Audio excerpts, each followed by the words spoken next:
Hello and welcome back to my favorite people, and thank you very much for watching this lecture video. We're talking about carboxylic acid derivatives, and we said if we take the OH or the H inside the carboxylic acid functional group and replace it by other group, we can get different functional groups. And start with halide. If you replace it with halide, you will get acid halide. If you take H and replace it by another carbonyl group, that's going to give you an acid and a hydride. And if you replace H by alkyl or aryl group, you get an ester. And if we replace it by NH2, instead of OH by NH2, in this case, we get an amide. And the last one, even we don't have a carbonyl group, but still we call it derivative because if we run hydrolysis reaction, and we will get a carboxylic acid. In fact, all of them are sensitive to hydrolysis, but the first two are more reactive, and the reason behind it because they have good leaving groups. And so acid halides and acid anhydrides are not that stable, again, because they have such a good leaving groups.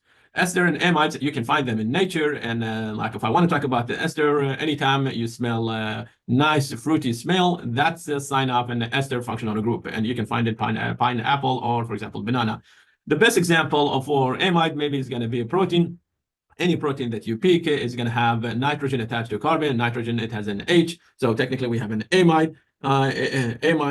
And functional group, and because nitrogen, it has a lone pair, it can share the lone pair with carbonyl, and so that actually lone pair I can say is involved. Or also I can say if there is this like in the source of acid or acidic solution, and then like that's H plus, it can react with nitrogen, or it can actually react with the lone pair. Very soon it will, like a lone pair, it will go after it.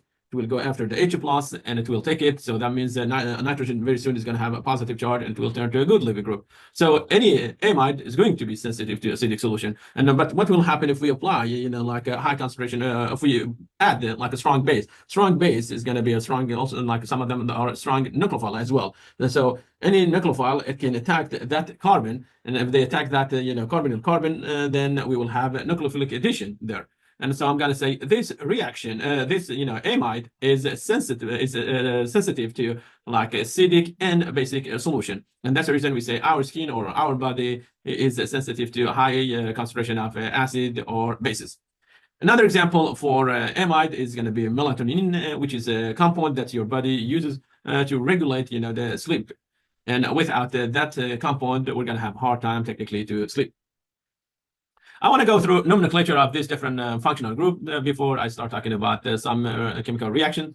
And let's start with acid halides. And the acid halides, you're going to copy paste the name of the acid. The only thing you will change IC from acid, from the acid, you will replace it by YL, and then you will add the name of the halide at the end. So I have acetic acid. So I'm going to say this is going to be acetic. Instead of tic, I go YL. And then I do have bromide here. I'm supposed to name the halide there. And so I'm going to say this halide is a bromide. So I go bromide.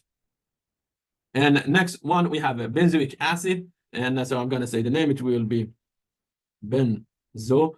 Instead of IC, I'm going to add the YL. So it will be benzoyl. And then instead of acid, I'm supposed to name the halide. And the halide is a chloride. So I go chloride. And that's going to be the correct name for the compound. Now, what will happen if, the carboxylic is attached to a cyclic compound? In that case, we say the way we name it, we go after the ring first, and this is cyclohexane, and we say cyclohexane, and then we say carboxylic acid. Okay. So what I'm going to do, I'm going to name this group first. So let's go after this one first, and that's going to be cyclohexane. It will be cyclohexane. And I'm supposed to take the carboxylic acid and replace it by carbonyl halide. So this one is going to be cyclohexane. And then I say carbonyl halide. And what's the halide? Is a chloride. So it will be cyclohexane carbonyl chloride.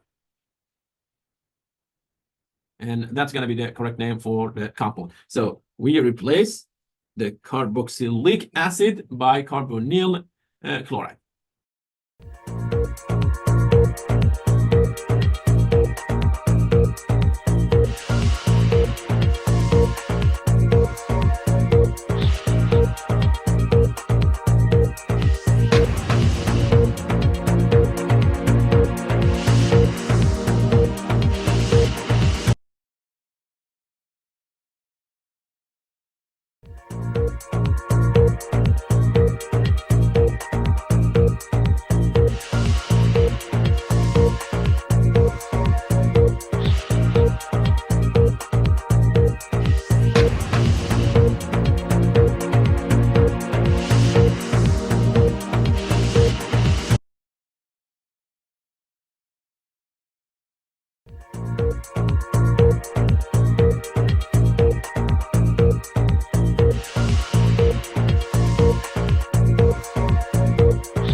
When it comes to acid anhydrides, you have oxygen bridging between two carbonyl group, and in order to name them, just simply get rid of the acid and replace it by anhydride. So I'm going to say the name that I have for the acid is acetic acid, so I will say acetic acid, and I will replace the acid by anhydride.